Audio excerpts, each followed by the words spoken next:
Evet, evet. O zaten bizim elimizde.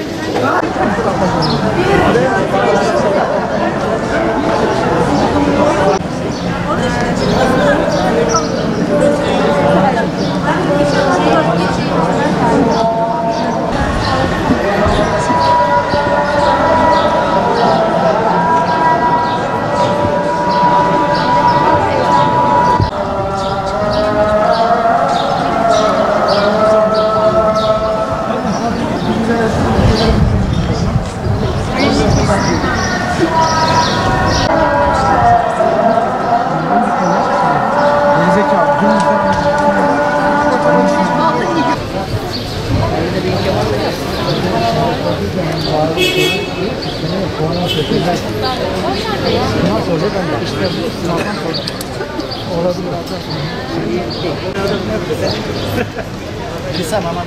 Ben demişim okuyorsanız kendiniz de. Yok babamın işte ona bakma.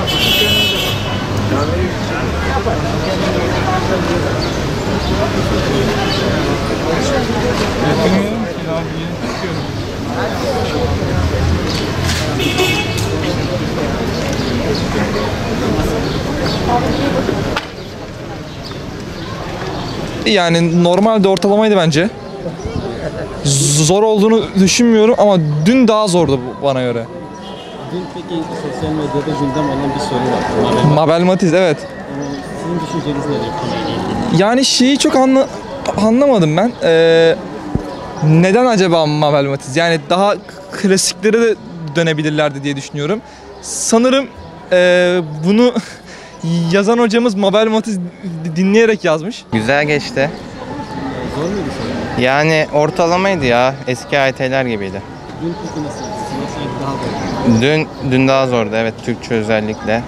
Bence çok zor değildi ama yani kafa karıştırıcıydı falan. Öğrencilerin aklını dağıtmış gibiydi.